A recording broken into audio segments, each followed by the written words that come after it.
الحمد لله رب العالمين والصلاة والسلام على أشرف الأنبياء والمرسلين نبينا محمد وعلى آله وأصحابه أجمعين أما بعد.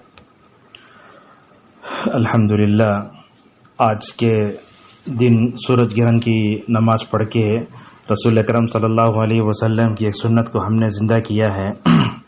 حقیقت میں بات یہ ہے کہ آج لوگوں کے دلوں میں عقیدہ بھی کمزور ہوا ہے، اللہ تبارک و تعالیٰ کی محبت بھی کم ہوئی ہے.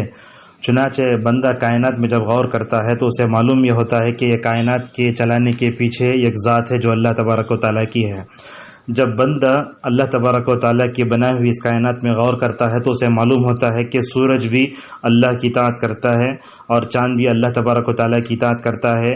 یہ دونوں ہمیں پیغام دیتے ہیں کہ بندے کو بھی اپنی زندگی میں اللہ تبارک و تعالیٰ کی اطاعت کرنا چاہیے.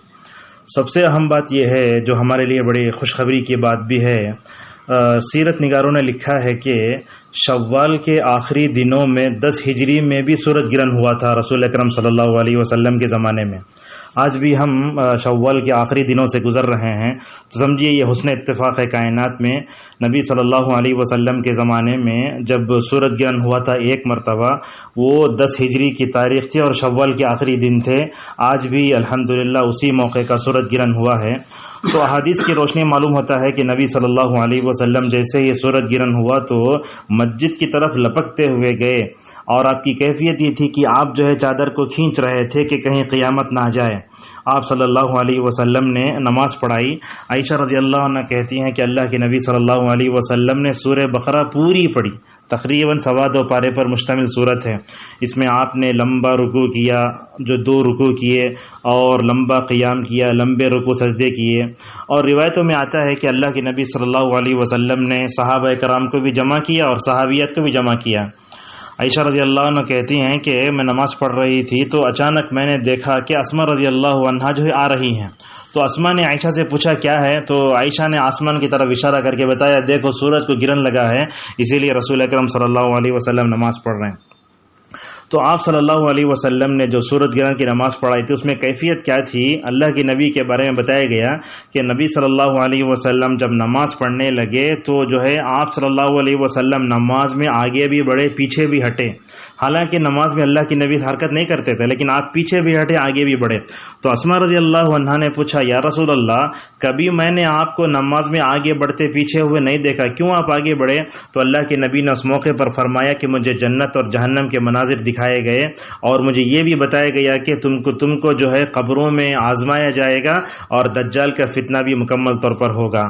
اسی روایتوں میں اللہ کی نبی صلی اللہ علیہ وسلم نے فرمایا کہ اے صحابہ کرام کی جماعت، میرے اوپر جو ہے جنت کے انگور پیش کیے گئے تو میں جو ہے آگے بڑھا تاکہ میں اس کو لے لوں، اور جو ہے میں نے جہنم کو بھی دیکھا تو ایسا وحشتناک منظر تھا، میں نے ویسا منظر کبھی نہیں دیکھا. اور آپ نے اس موقع پر یہ بھی فرمایا کہ میں نے جہنم میں عورتوں کو زیادہ دیکھا.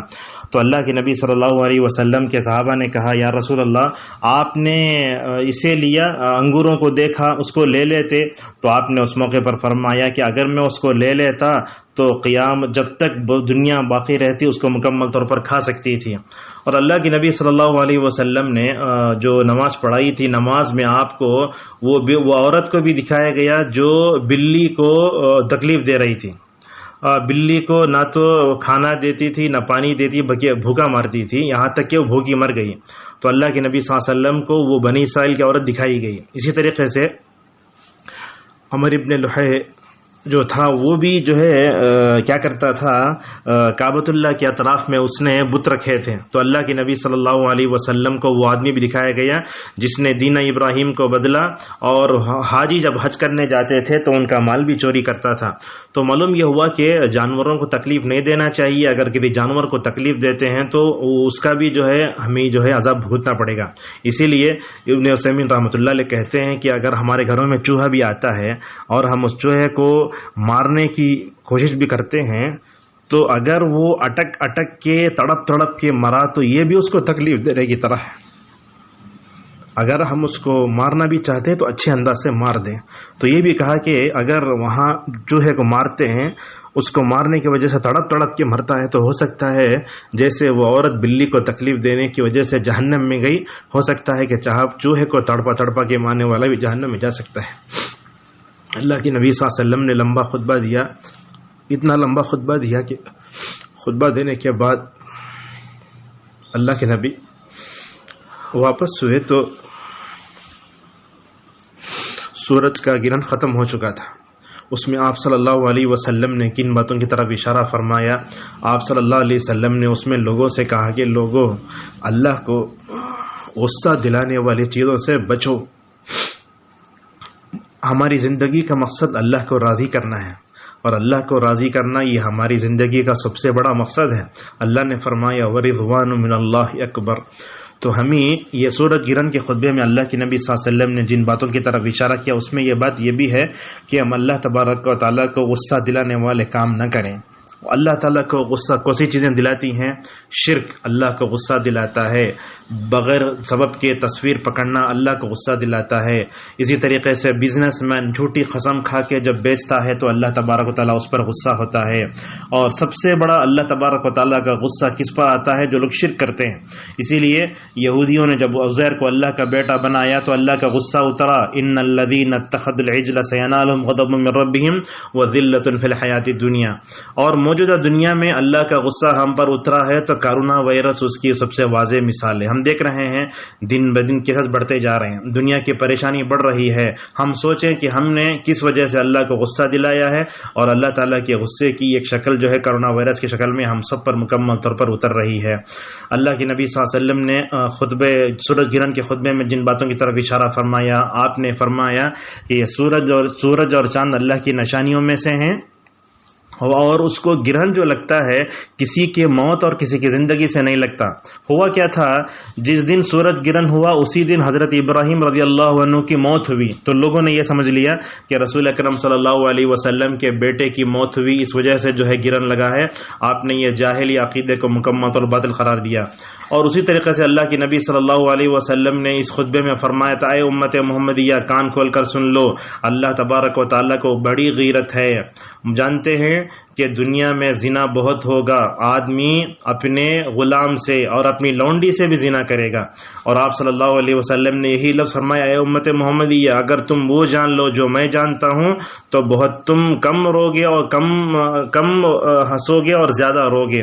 تو آج ہم دیکھتے ہیں کہ ایک طرف کرونا وائرس آیا ہے، یہ ہمارے لیے رحمت اس حیثیت سے بنا ہے کہ دنیا میں منکرات کا خاتمہ ہوا، فلموں کی شوٹنگ ختم ہو گئی، ناچنا نچانا ختم ہوا، پھر بھی یہ لوگ شراب پی رہے ہیں، اب بھی ان کو اللہ تبارک و تعالیٰ کے غصے کی جو ہے کوئی جو ہے ڈر نہیں ہے۔ اسی طریقے سے اللہ کے نبی صلی اللہ علیہ وسلم جب سورج گرہن ہوتا تو 5 چیزوں کا حکم دیا کرتے تھے۔ وہ کیا کیا ہیں؟ سب سے پہلے تو نماز پڑھنا، جیسے کہ ہم نے نماز پڑھی۔ دوسرا ہے دعا کرنا، ایسے موقع پر ہمیں اپنے گناہوں پر رو کر تو اللہ تعالیٰ توبہ استغفار کرنا چاہیے، اور عذاب قبر سے پناہ مانگنا چاہیے، جیسا کہ اللہ کے نبی صلی اللہ علیہ وسلم نے کیا۔ تیسرا کام صدقہ و خیرات کا اہتمام کیا جائے۔ صدقہ و خیرات ہمیشہ کرنے کی چیز ہے، لیکن ایسے موقع پر کرنا چاہیے۔ رسول اکرم صلی اللہ علیہ وسلم کے زمانے میں تمام صحابہ نے صدقہ و خیرات کیا تو آپ نے لوگوں میں اس کو بانٹا۔ اسی طریقے سے ذکر و اذکار، تسبیح، تحمید، تحلیل، تکبیر ہونا چاہیے، اور اس موقع پر کرنے کا کام یہ ہے کہ ہم جو ہے غلاموں کو آزاد کریں۔ بہرحال یہ موقع آتا ہے سال بھر میں ایک دو مرتبہ، تو ہم جو ہے مکمل طور پر اپنے دل میں اللہ تبارک و تعالیٰ کے ڈر پیدا کریں، کائنات میں غور کر کے دیکھیں کہ کیسے اللہ تبارک و تعالیٰ سورج کو بھی جو ہے گرہن لگاتا ہے، کبھی چاند کو بھی گرہن لگاتا ہے۔ یہ سب اللہ تبارک و تعالیٰ بتاتا یہ ہے کہ یہ سب میری قدرت ہے، لہذا اللہ تبارک و تعالیٰ کی قدرت پر ایمان لائے بغیر ہم زندہ دنیا میں نہیں رہ سکتے۔